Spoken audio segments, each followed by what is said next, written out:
Ce que vous, en fait, enfin, je ne sais pas si vous avez fait des campagnes municipales. Les campagnes municipales, c'est beaucoup du porte-à-porte. C'est très local. Simplement, Obama, il a fait une campagne municipale, mais à l'échelle du pays.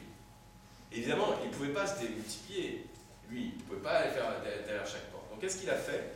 Il a utilisé un moyen de pouvoir faire travailler, en gros, entre 1 et 2 millions de personnes, pour les envoyer frapper des portes, pour aller convaincre les gens, les uns après les autres.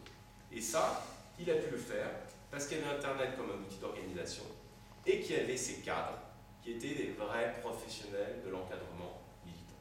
Voilà, c'est ça, la vraie, à mon avis, la vraie grande leçon d'Obama. Et quand on y réfléchit, à part tout ce qui est publicité, etc., et puis peut-être tout ce qui est lié aux bases de données très particulières que les États-Unis peuvent acheter des fichiers incroyables, ils savent tout sur les gens, etc., ce sont des choses qui ne sont absolument pas déclinables en France. Mais en revanche, le reste, c'est tout à fait déclinable.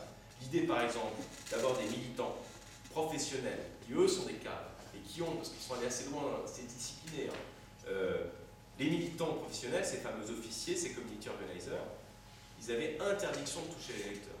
Je ne sais pas si vous imaginez. Interdiction. Alors, quand vous êtes coordinateur, vous êtes coordinateur. Vous n'allez pas aller voir les électeurs. Vous vous occupez d'organiser les troupes. Vous n'avez pas le droit d'aller. Les électeurs, c'est d'autres électeurs qui vont les convaincre. Ce n'est pas les militants.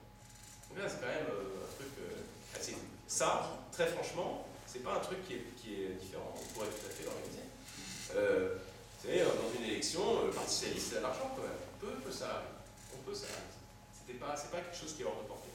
Le fait de quadriller le territoire, c'est des choses qu'on a déjà un peu faites.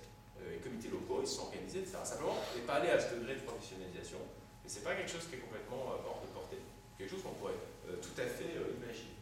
Et même le financement, vous êtes tous là et vous savez très bien que les appels au financement sur des aires d'avenir, ça a relativement bien marché.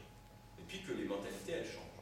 Par contre, ça veut dire évidemment que dans l'organisation du militantisme et dans le recrutement des gens, il y a beaucoup de choses qui sont à faire évoluer. C'est-à-dire qu'on ne peut pas faire une campagne avec 100 000 personnes, ça c'est sûr. On ne peut pas faire une campagne avec 100 000 personnes, et puis surtout, il faut que les 100 000 personnes, ou plutôt les 200, 300 ou 400 000 personnes qui sont nécessaires pour mener une telle campagne, il faut qu'ils ressemblent aux gens. Ce qu'on peut se demander aussi parfois, c'est est-ce que les militants du PS ressemblent au reste de la population française? Parce que la campagne d'Obama, et ils ont eu ces problèmes. Obama, il a eu des problèmes avec les cadres locaux du Parti démocrate. Alors, c'est pas exactement les mêmes structures, c'est plus des coquilles vides, etc. Il y a eu des locaux qui n'étaient pas contents, des vieux démocrates qui n'étaient pas contents. Et bon, tant pis, la dynamique les a balayés.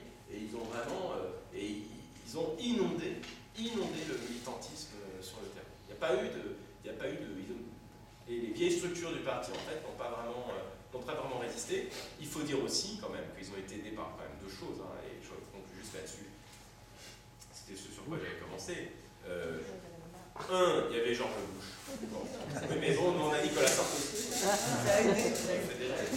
Sarkozy, il fédère aussi. Vous savez, j'ai discuté avec un journaliste américain et qui disait, c'est assez intéressant, et je dis, c'est marrant, il disait, George Bush, il avait même théorisé le fait qu'il fallait diviser les États-Unis.